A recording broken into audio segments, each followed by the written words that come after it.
Welcome to Because You Need to Know, recorded live at the Cohen Multimedia Studio at Chautauqua Institution. I am Edwin K. Morse, President and Founder of Pioneer Knowledge Services. This series is your digital resource of valuable conversations with nonprofit and knowledge management enthusiasts from across industries and from around the globe. Today we're joined with Eugene Victorov, and he is an experienced knowledge manager based in St. Petersburg, Russia. For the last 4 years, he's worked specifically in the oil and gas industry, and he also is the lead for the largest Russian language-based KM community of practice. He also is passionate about leading research in the applicability of IT tools for knowledge management, and he's currently researching critical knowledge identification and knowledge mapping. In the challenge of knowledge management, the three main spokes of the wheel are people, technology, and processes. And your expertise and aspirations and passion are around technology. Can we talk about what's the passionate thing that gets you excited? Yeah, definitely. We can speak about technology. That's where my background and where I'm from, where my roots are. The thing which is on my mind now is how people can embrace new technologies because everyone is asking about that. And it's the thing which people more often focus on than on the people behavior and on the processes. More often they focus on technologies. This is something they can touch and they face every day. What's on my mind is how they can embrace new artificial intelligence technologies and ontologies, and just let's start with this. Okay. So what's going on in artificial intelligence? Well, first of all, I'm not a specialist and not an expert in artificial intelligence. So I only can see what happens and what happens in KM around that. So first of all, I would say definitely many people see search engines as the biggest and the most favored application for artificial intelligence. So to be able to synthesize and go into deep dive collection and production of new knowledge or new insights. Definitely. They need to find something they have seen somewhere or sometime. And what I see is that many projects are run in this area. They all try to take into account language specifics. And here we come to some issues and challenges. Right, because you're talking language as far as actual society type bound understanding of words and contextual understanding. Yeah, and another challenge is that we have very different languages. For example, as I'm from Russia, and many, say, natural language processing engines, they work great with English, but they don't work with Russian at all because the grammar is absolutely different. And starting with the alphabet is absolutely different. Yeah, that's right. Yeah, Everything's different. Right. So does that mean the main consumer of AI or that machine understanding is an English-based? Yeah, I would say it's the market maturity because at some point there are several projects, say, which work both with Russian and with English, say, which work with the Chinese, which work with Arabic and other non-English languages. Mm-hmm. That's a huge challenge, how to work with that really good.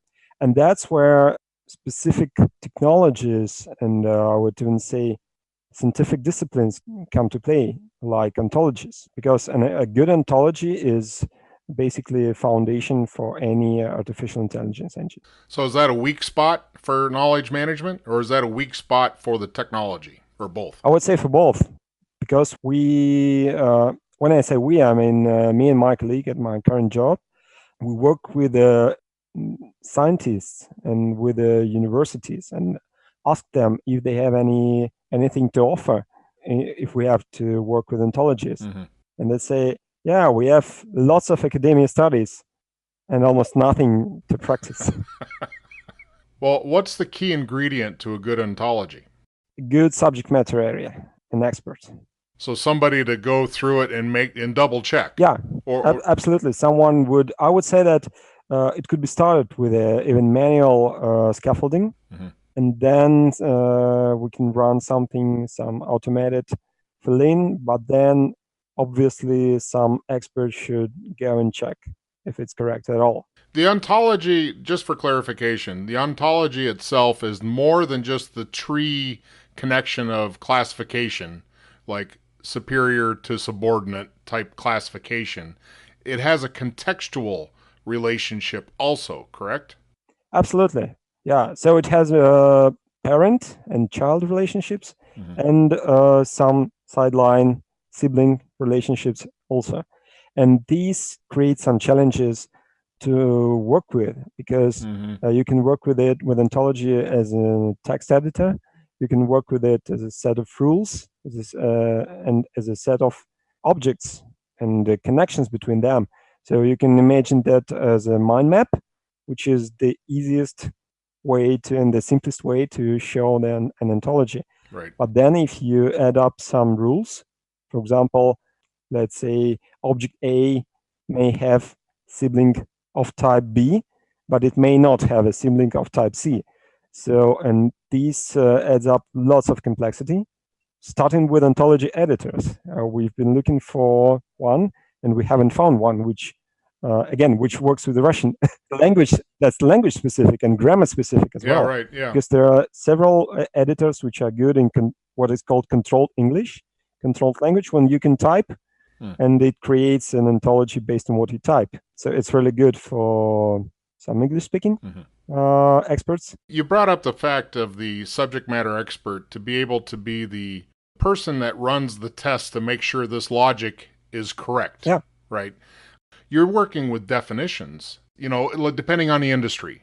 Yeah, I can see that being a humongous challenge. I've never thought about the challenges of just dealing with the language root definitions and understandings and perceptions. Yeah. To even start and with. When we asked a couple of experts from academia, who should we target for if we decide to hire a knowledge engineer who will work with ontology?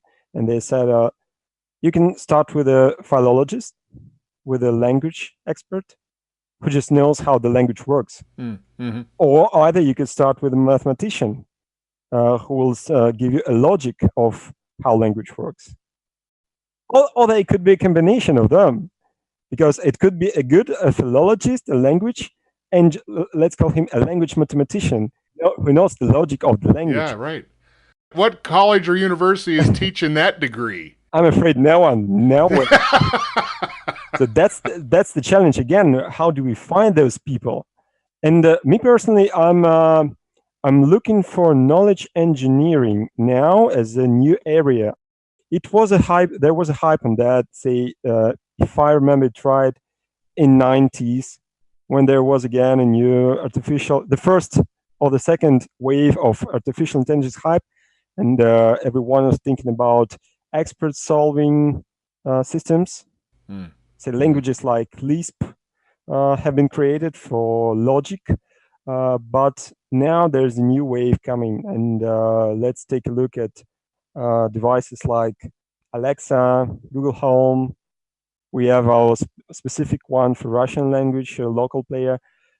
There's a need for specialists who can create sets of rules and who can work with language. Well, let's hope that message of that need gets pushed out far and wide. Thanks for bringing that perception, because I think that's a much needed thing to talk about. It's definitely a gap for a lot of different reasons, because I just never really thought about those two skill sets being in the same bucket, being in the same head, let alone in practice or in hiring practice. Would it even be considered an AI need? Ontology is not AI, is it? It's a foundation to a good AI system. Definitely. Yeah. And that again, that brings another question. If because I have lots of arguments with my colleagues who say that the new world would be ruled by AI, and I call that a belief in silicon knowledge, because it's a knowledge which is built up on what has been created before, and there will be again human knowledge. Well, people work with people, not with AI. And that's again, AI cannot generate any experience. And my belief is that knowledge is based up on experience. So we need a human first. But again, that's a subject of many arguments now. Well, thank you for sharing your time and your expertise, my man. Thank you very much. You're welcome. Thank you.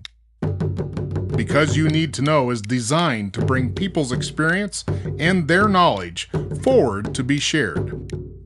I'm Edwin K. Morse, and I thank you for joining in to listen to another conversation brought to you as a public service of Pioneer Knowledge Services, a nonprofit tax-exempt organization with a charitable knowledge management purpose. Find us online at pioneer-ks.org and add your voice to the conversation on Facebook.